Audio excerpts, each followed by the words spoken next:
Hi everyone, welcome back or welcome. My name is Poodle and I'm a finance girly and a dog on the internet. If you're new here, I am 27, I live in Philadelphia and I work in finance, and my salary is about $57,000 plus a couple of side hustles. Over here, I like to make personal finance, budgeting, and investing videos. This is my October financial reset, so we are going to be talking all about my income and my spending for the month of September. If you're interested in my net worth and investing journey, be sure to check out my other video coming soon. If all of that sounds interesting to you, be sure to subscribe and like the video. It really helps me out, and thank you so much for being here. So let's just get into my finance tracker over on Notion.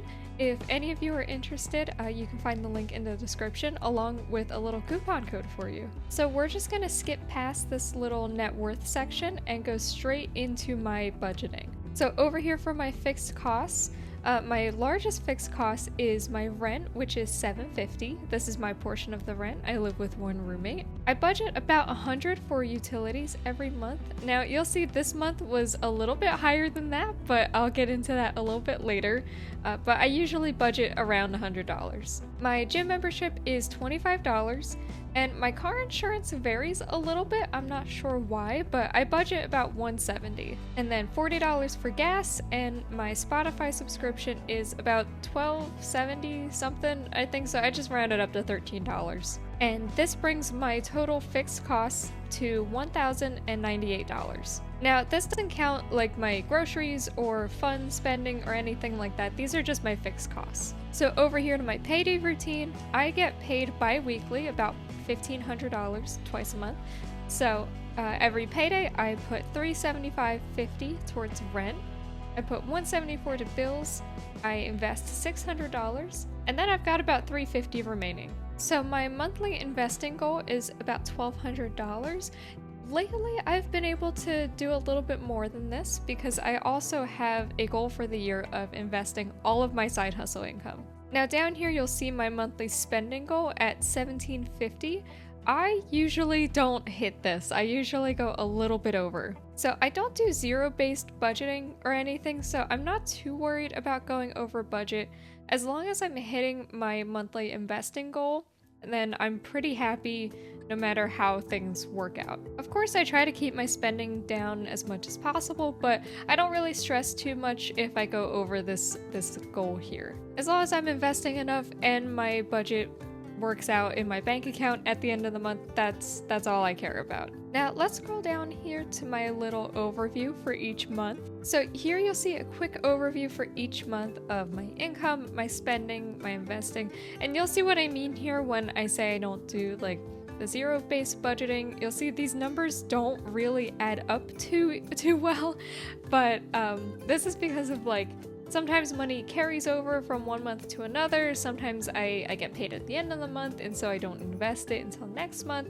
As long as all this works out in my bank account, I'm happy. But it does make some of these numbers here look a little weird. So here's a little peek at my numbers for September, my income, spending, and investing. And let's get into the breakdown. So this is the overview of my income for September. So my income from my job, of course, is the biggest section on this chart. I made $3,031.71 from my job in September. Like I said earlier, I make about $1,500 every 2 weeks, so $3,000 is pretty normal for me. Now, last month I made way more, but that's because August was a 3-paycheck month for me, which was very nice, but that definitely isn't normal. And next month, we'll see how this number looks. End of September, I had to leave early from work a couple of days, but I did get to do a little bit of overtime, so I'm interested in seeing how that reflects in this number next month. And then I actually made quite a lot in side hustles this month. I made $801.98 in total. So this came from 2 side hustles. The first one, I made $351.91 from my Instagram side hustle. I went in depth a little bit more about this last month, but essentially I have a couple of Instagram accounts that people pay me to repost their pictures on. So a little bit of this, I think like $20-ish was from like the Instagram creator fund, but most of this was people paying me for promotions. And this was a pretty good month for me. I think I average around 200, so 350 was pretty good for me. And then one of my other side hustles paid out this month. I made $450 from bank account churning. So essentially what this side hustle is I open up bank accounts. I have my job put my direct deposit my paychecks in there. And then after a couple months, I get a bonus from the bank for opening the account. And then I just close that bank account and move on to the next one. So I've done this a couple times this year, and I think I've made like $850 so far. I've got another one started that I think should pay out like end of November at the latest. Maybe I'll make a whole video on this sometime if there's interest, but if you're gonna do this, make sure you read all of the fine print of each bank, make sure you know what you need to do if there's any minimum account balances, because you definitely don't want these banks charging you any fees. But it is a pretty easy side hustle to do, it doesn't take much effort, and you get a couple $100 every couple of months. So my last source of income was interest from my high yield savings account. I got $26.26 just for having my emergency fund sitting in a high yield savings account. So this brings my total income to $3,859.95. So this is definitely a lot less compared to last month, but of course the last month was a 3 paycheck month. But I am really happy with all of the side hustle income I got this month. So now let's move into my spending in September, and here's a little chart of that. My biggest expense in September was my rent. Of course, I spent $7.50 on rent. This 99 cents is just the fee that the platform takes for using it to pay rent, so I just have to pay an extra $1 in rent every month. And my second highest expense actually was entertainment this month. So I did quite a couple of fun things this month that cost some money. Firstly, I went to the Ren Fair, which was very fun. That ticket was about $40. And I'm not counting food or anything at the Ren Fair in this entertainment budget. I'm just counting the ticket. The food and stuff during these activities goes into my dining out section. So I spent that on the Ren Fair ticket. I also went to the zoo recently. The Philadelphia Zoo changes the ticket prices day to day. So I think Sunday the normal price was like $35, but my company gives us access to this like website that gives us discounts on things, which is pretty nice. So I was able to get discounted tickets for there. So instead of paying $35 for zoo tickets, I only paid $18. And then I also count my Spotify subscription in here, as well as I paid $10 for GeForce. I use this to play games that only run on Windows on my Mac. And I'm working on another solution for this. I'm trying to find another solution for this, but I haven't been able to find one yet, but I would love to be able to cut this out of my spending. And now I'm sure you're saying, Poodle, but what was the other $300 on? Well, I will tell you. I spent $300 on Dungeons and Dragons this past month. So what I spent it on exactly is I've been in a D&D game for about a year. Run by my friend who is a professional dungeon master. This is one of his bigger sources of income. He runs a couple of D&D games for people, and I've been in one of his groups for the past year. So this group is me, him, and a couple of his other friends who have now become some of my friends, which has been really great, and it's been such a fun time. And I really enjoy it. So I paid $300 for this. I essentially prepaid for a bunch of sessions. And of course, all of us in this group are getting a bit of a friends and family discount, which is nice. But it's also something I don't mind paying for, because it is a lot of prep work that my friend has to do, and we're also taking a time slot that he could be using to make money. So I don't mind paying for this. And $300, while that is a lot to drop at once, I've essentially prepaid for about the next year-ish. I had a couple of other sessions like carrying over, and now with this that I prepaid for, I should be set for a long time. So it is quite a lot, but I think it's well worth it. Then my next biggest expense was retail spending. I bought quite a few things. So firstly, I bought a necklace at the Ren Fair for about $26. It's really cute. It's a little acorn, and it's like a little wooden acorn that you can open and put things in, and I think it's really cute, so I bought it. Then I spent about $50 on a birthday present for my friend. I spent a couple dollars on like little things like gacha at a Japanese supermarket that I went to. The most expensive thing I bought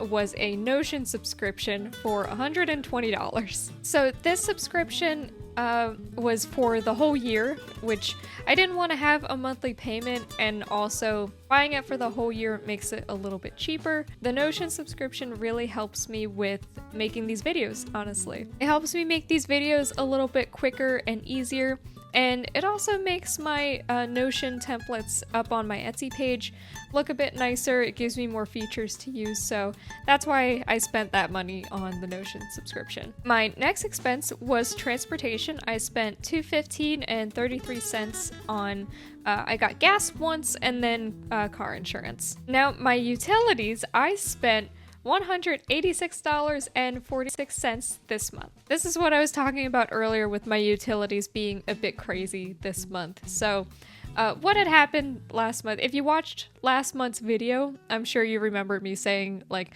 oh man, my utilities are pretty cheap this month. I bet my roommate just forgot to charge me or forgot to ask for my portion.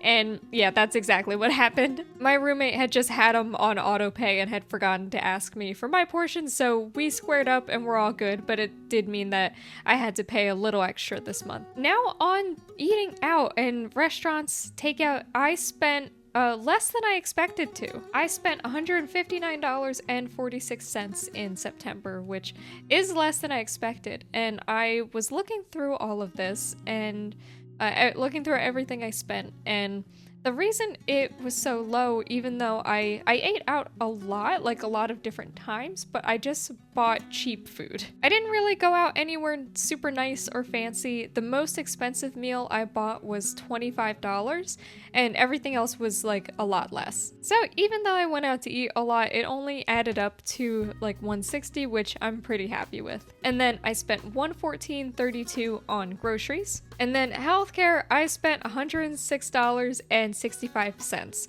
which I'm hoping this is the last of it. I haven't been to see any doctors lately, and I'm pretty sure my payment plan for my MRI a couple of months ago is done, so this should be the last of my healthcare bills, hopefully. So, and then I have a category on here that I call toiletries. This was like stuff I needed, but not really groceries or anything like that. Essentially, I spent $28.07 on hair dye and ibuprofen. I just bought a big bottle of ibuprofen to stock up on. And then my gym membership was $25. That brings my total spending for September to $2,186.62. So last month I had some goals for my income and spending. My previous goals were I wanted to cut down on retail spending, eating out a little bit too, and also some big things that were expensive last month, like travel and healthcare. And I wanted to add some money to my sinking fund for my next trip, which is the end of October. So I was able to cut down on most of these, which is great. I didn't travel at all. My healthcare was way less. I did cut down on eating out a little bit, which was good. And I did add about $200 to my travel sinking fund. I could have cut down on retail spending a little bit more, but I'm not too upset about it. I'd kind of forgotten I needed to buy a birthday present, so you know. I don't really have too many goals for next month, just try to keep my side hustle income as high as I can. And I do want to put a little bit more money away for travel. So actually, I do have 2 trips in October. I am going camping one weekend, and then I'm going on a bigger international trip at the end of October. So I'm not expecting that smaller trip to be very expensive. hopefully, but I definitely want to be saving a little bit more for that bigger trip. But I am pretty happy with my travel sinking fund right now, and that should be able to cover everything pretty easily. So that's about it for this video. I hope you enjoyed hearing all about my income and spending. Let me know how your budgeting went in September and how you're expecting it to go in October. If you're interested in hearing about my net worth, how that changed in September, and how much I invested, be sure to check out my investing video that's coming soon. And thank you so much for watching. See you next time.